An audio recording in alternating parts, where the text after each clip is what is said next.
fourneaux et réchauds artisanaux propres, c'est la spécialité de l'association de femmes Self-Help Group Suamadiu à Tuamasin. Parmi leurs créations, il y a le foyer amélioré en tôle plane qui fonctionne à la briquette écologique ou en bambou sec. Il y a également le réchaud amélioré fait en briques et en ciment qui carbure au même combustible. Mais le plus atypique est sûrement le réchaud à huile de vidange qui s'allume à l'électricité.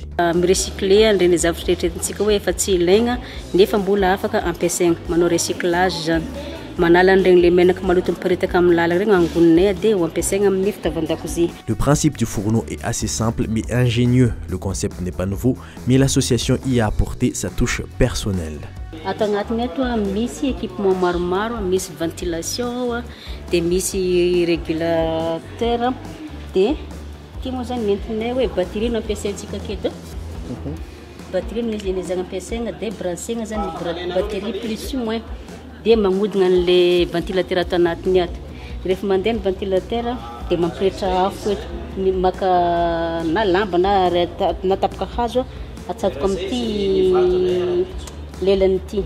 Izy zany misy an'le mesy mitondra an'le mitazona an'le lelana afo fa le huile vidange zany no mampirehitra anazy. De ny huile vidange araraka agnatiny ity. Ny vanena atao plastique izy ity satria magnano karazana récupération plastique, déchets plastique zay araraka agnatiny ity ny huile vidange. Tsy mandany de mandeha goutte à goutte avy ato de misy fantsona mitondra an'le huile vidange mandeha magnatona an'ity fivoahana afo ity de ohatran'izay. Rehefa hita fa ampy tsara ny lelana afo ilaigna de afaka débranchegna ny courant. Mora rehetra izy raha ohatra ka marihitra tsara le huile vidange ilaigna avy amin'ny mpanao vidange ny automobile na moto. Outre la qualité de l'huile, la durée du combustible dépend de la puissance du feu et de ce que l'on cuisine.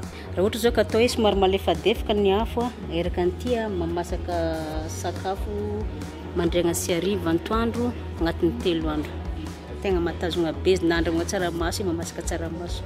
Les avantages à utiliser des réchauds propres sont nombreux, que ce soit écologique ou autre. Et bien sûr, l'huile de vidange est moins chère par rapport au combustible traditionnel. Évaluer zany ny fandaniagna lany amin'ny charbon zay mazatra de tegna ambany be satria menaka huile vidange no tsy miponiny amin'ny garage na alaigna amin'izay toerana azahazogna anazy de tsy de mandany vola firy raha oharigna amin'ny fandaniagna amin'ny kojakoja an-dakozia momba ny fandrahoana. Miaro amin'ny tontolo iainana izy évidemment satria tsisy resaka hazo tapahanao, tsisy rivotra maloto ao de miaro amin'ny tontolo iainana.